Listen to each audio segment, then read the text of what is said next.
Voici Arisu, un génie des jeux vidéo. Mais niveau vie sociale, il a dû rater le tuto. Avec ses deux potes, Karube qui règle ses problèmes à coups de poing et Chota dont le stress est une compétence passive, il passe ses journées à glander à Shibuya. Sauf que ce jour-là, après une petite planque dans des toilettes publiques, classe non, ils ressortent. Et surprise, Tokyo se transforme en terrain de jeu post-apocalyptique. Plus un bruit, plus un humain. Même les pigeons se sont barrés. Pas le temps de respirer, un bâtiment les invite à participer à un jeu. Difficulté, 3 de trèfle. Les règles, simples. Choisir la bonne porte. Vivre ou mourir. Facile, non? Eh bien pas pour le premier candidat, qui se prend un laser orbital en pleine tête. Oui, ici perdre, ça veut littéralement dire crever. Panique générale, cris, sueur froide, mais Arisu a enfin trouvé un endroit où son cerveau sert à quelque chose. Grâce à sa mémoire de gamer, il reconstitue le plan du bâtiment, trouve la bonne sortie et guide ses amis vers la survie. Résultat, ils s'en sortent. Première victoire. Mais à peine remis de leurs émotions, une vérité s'impose. Bienvenue à Borderland. Ici tu joues ou tu meurs. Nos 4 survivants respirent encore. Mais dehors, le monde ressemble à un décor abandonné, version Walking Dead, mais sans les zombies. Tous les appareils à puce sont morts. Blackout total. Par contre, les vieilles reliques fonctionnent encore. Radio, flingue, couteau, le starter pack Mad Max. Leur visa affiche 3 jours restants. Chota et HS, jambes grillées. Shibuki joue l'infirmière sexy, mais c'est surtout la reine des manipulations. Arisu et Karube, eux, filent droit vers le prochain jeu. Nouvelle partie, le 5 de pique. Catégorie physique, un immeuble façon escape game, mais ici, rater la sortie, c'est signer ton arrêt de mort. 20 minutes pour trouver la salle sécurisée. Sinon, une bombe explose. Et voilà la chose. Masque flippant, AR-15 qui crache du métal, zéro humour. Les joueurs tombent comme dans un battle royale mal équilibré. Karube fait la part et prend une balle, il est blessé. Pendant ce temps, Arisu active son mode Google Maps. Il pige que la chose tire sur un joueur collé à une porte. La salle 406, jackpot. Mais il reste 3 minutes. Arisu fonce avec un autre joueur. Mais une deuxième chose les attend. Rafale. Séparation, Arisu piégé. 2 boutons, mais il est seul. Super. Il appelle à l'aide, et là, entrée héroïque. Une fille mystérieuse surgit par la fenêtre en mode Tomb Raider. Neutralisation, 2 boutons pressés, victoire, bombe désamorcée. Les 2 choses finissent pareil, collier qui saute. Dehors, Karube ramasse un talkie. 3 mots résonnent. Retourne à la plage. Fin du jeu.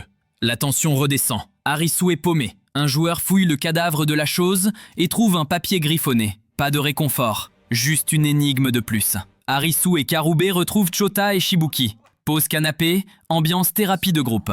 Ils reparlent du message radio. Mais peu importe, les visas de Chota et Shibuki expirent aujourd'hui. Pas d'alternative, il faut rejouer. Voix métallique, zéro empathie. Veuillez mettre les lunettes et entrer dans le jardin botanique. Difficulté, 7 de cœur. Ici, ça veut dire trahison. Autant dire que ça va mal finir. Jeu du loup et des agneaux. 15 minutes. À la fin, les agneaux explosent. Facile à retenir, moins à vivre. Premier tirage, Chota devient loup. Mauvais karma. Il panique, tente d'arracher son collier. Trop tard. La transmission se fait par un simple regard. Shibuki s'enfuit avec le rôle, Karube la rattrape, lutte. Arisu hérite à son tour du fardeau. Lui veut la jouer équipe soudée, mais c'est un jeu de cœur.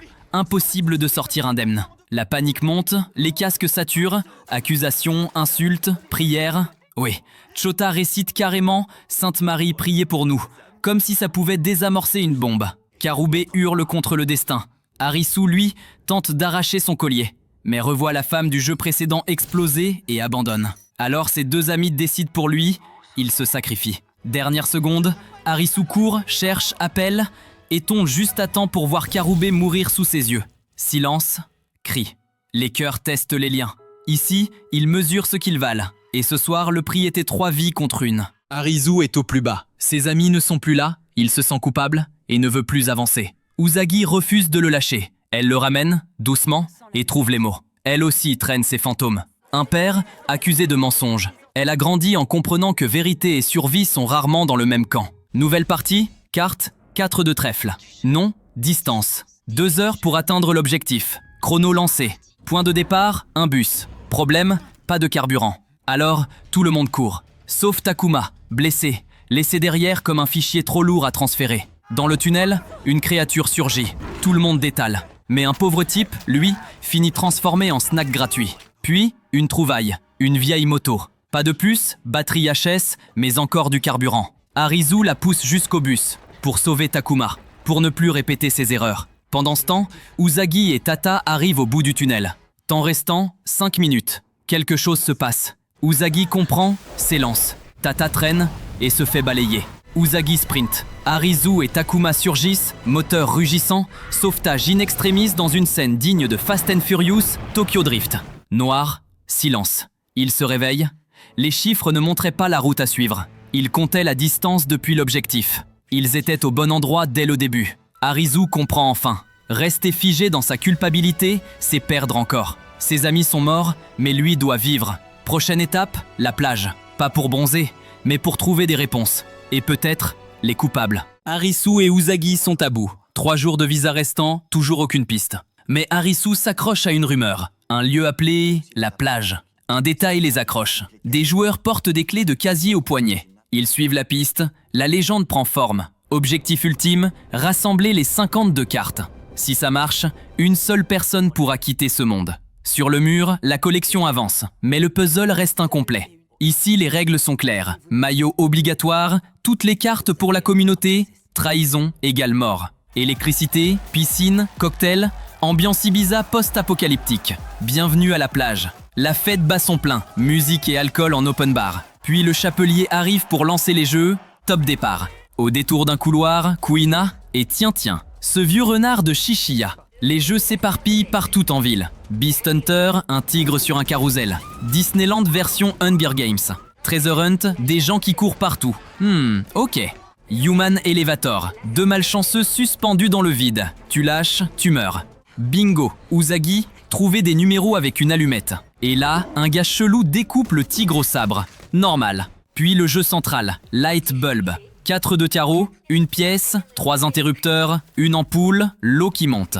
Avec Kuina et sous l'œil d'âne, Arisu garde son sang-froid. Une ampoule chaude, un raisonnement simple et la victoire est à eux. Sa réputation grimpe en flèche. Revers de fête, Aguni veut embarquer Usagi de force. Arisu s'interpose, tension maximale. Jusqu'à ce que le chapelier débarque et rappelle qu'ici, c'est lui le chef. Réunion exécutive, mur de cartes, stratégie, probabilité et obsession, le 10 de cœur. Arisu et Usagi sont désormais intégrés à la plage. Un chapelier mégalo d'un côté, Aguni et ses militants de l'autre, et au milieu, eux. Coincés entre fête, parano et carnage en libre service, par la voix du chapelier, la plage se rêve en utopie. Ils promettent une seconde plage, un pays de l'espoir. Réveil difficile pour Arisu, mais il faut trouver des infos. Rumeurs en vrac. Plus tu t'éloignes, plus ça devient la jungle. Les arènes, uniquement à Tokyo. Ceux qui ont tenté la mer auraient fini grillés. Monde entier disparu. Ou juste eux. Même Captain America ne se pointe pas. Conclusion, on ne s'échappe pas. Arisu, lui, veut des réponses. Qui organise les jeux? Qui a tué Chota et Karube? Il veut sortir vivant. Et surtout que Usagi rentre. Shishiya et Kuina proposent de changer l'état des choses. Le charisme du chapelier tient tout ça, mais ça va exploser. Objectif, voler les cartes et filer. Puis coup de tonnerre, le chapelier est mort. Niragi parade. Démocratie à main levée, intimidation en bonus. Aguni s'impose. Nouveau règne. Obéissez, vivez pour moi, mourrez pour moi. Plan lancé. Arisu infiltre la suite royale. Shishiya pense connaître le code. Devant le coffre, 8022. Échec. Pris en flagrant délit, il pense que Shishiya l'a trahi. Il se fait passer à tabac et emmener. Puis, attaché, yeux bandés, laissé à l'horloge de son visa. À part, Shishiya et Kuina. Le papier n'était pas un code, mais un dessin. Il trouve le vrai coffre, rafle les cartes, assume le sacrifice d'Arisu. Kuina encaisse, amer. Niragi déraille. Un peu comme Internet sans modérateur. Sans loi, place aux pulsions.